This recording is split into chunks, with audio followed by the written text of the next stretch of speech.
I probably am one of the dissenting voices in relation to the expulsion of the Russian diplomats yesterday. I think it was a very wrong move on behalf of our government.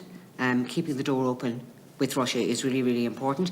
But do you expect to see any retaliation from the Russians on that? That's the first question.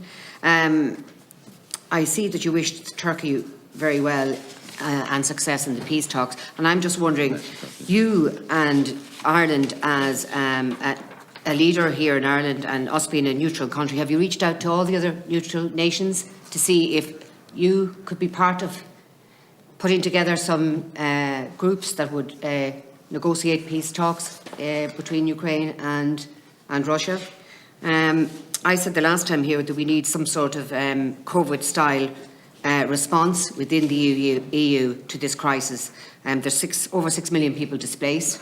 That is a significant number of people, and I would like to see more work being done from Europe. I'd like to see more help coming in from Europe to Ireland.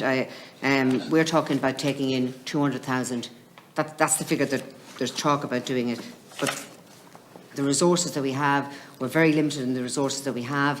I don't know whether you've seen the photographs that are up on social media with regard to the tent-style housing that has been put up in Gormiston Camp at this moment in time.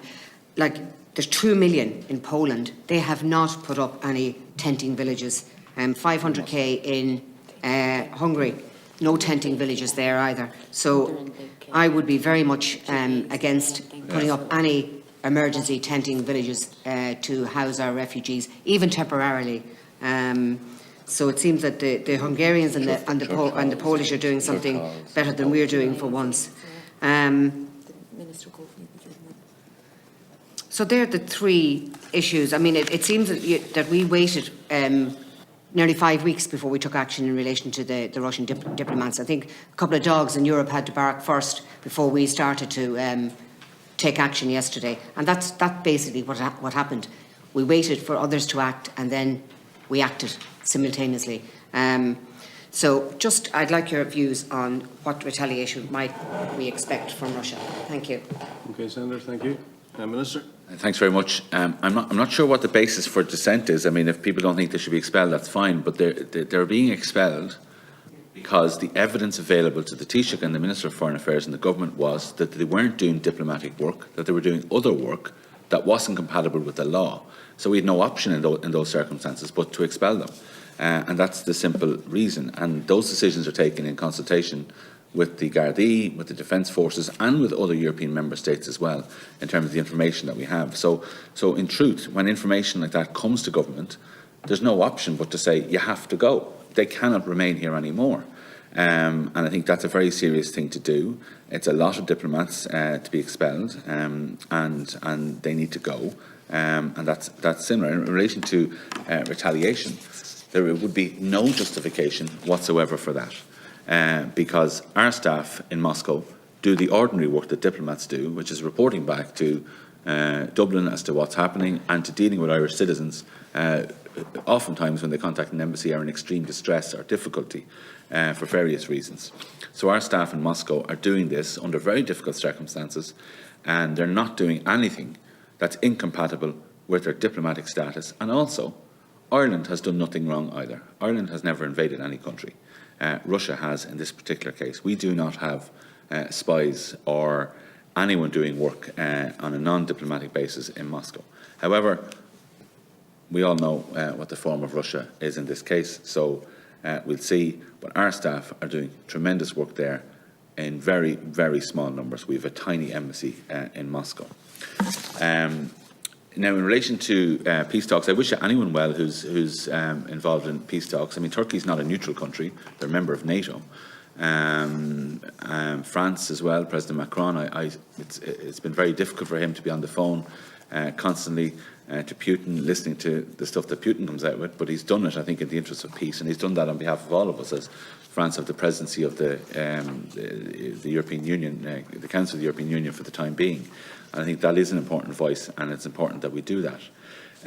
We are actively involved in discussions at the UN Security Council. But we have been very, very, very clear. Russia needs to leave Ukraine. They need to take their army and their soldiers and go home and tell the people the truth of what they've done. This is wrong and needs to end. And that's really where our strong voice has come in relation to that. But anybody who's working towards peace, we wish them well, but it is very, very difficult to trust Russia. We only trust them in terms of what they actually do, not by what they say. In terms of a COVID-style response, I agree with you. I think there's been really an extraordinary response for the European Union, running into billions of euro so far, and European Union taking steps now in the last few weeks that were completely unimaginable before Christmas. It has brought the European Union together. I think that's very welcome. We have sent out a signal that we are democratic, we support democracy, and we want Ukraine, for example, to be fully part of that European family. Now, in Poland, you said there's no tented villages. I mean, look, it's the depths of winter there, but what they are using in Poland is things like gymnasiums and church halls. So it's not like Poland don't have a supply of houses that they could magic up for millions of people. They simply don't. And Minister Keogan, when he was in Poland 2 weeks ago, visited a gymnasium where people were sleeping. So that's the accommodation they have there. I think in terms of Gormason, look, we both know Gormason here better than anyone probably. That will be used if necessary, but it's clearly not what we want to do. But obviously the numbers are very, very high. But the numbers that we have taken in so far are nothing really compared to what other countries have taken in, and it is part of a wider response. And also, I think it's very important to remember, this is called the Temporary Protection Directive. The idea of this is to give people temporary protection. Like almost everybody who has left Ukraine wants to go back. Let's go back to their home. Why wouldn't they?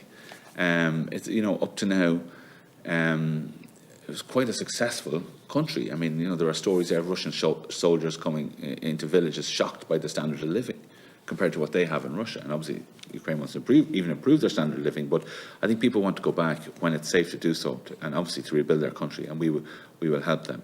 And we have limited resources, there's no doubt. Every country has limited resources. I was talking to my colleague in Rome, Minister Amendola, and I asked him where were the Ukrainian people going who arrived in Italy, and there's a lot of church properties, again, gymnasiums, halls, etc., being used there, for example, as well.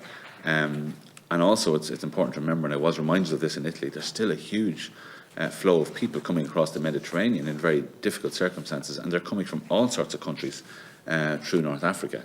And that, again, is a very difficult situation, and they don't have the same rights as Ukrainians do. They've obviously got the right to apply for international protection if they're entitled to that. But the Temporary Protection Directive is there for the people of Ukraine in these particularly difficult circumstances.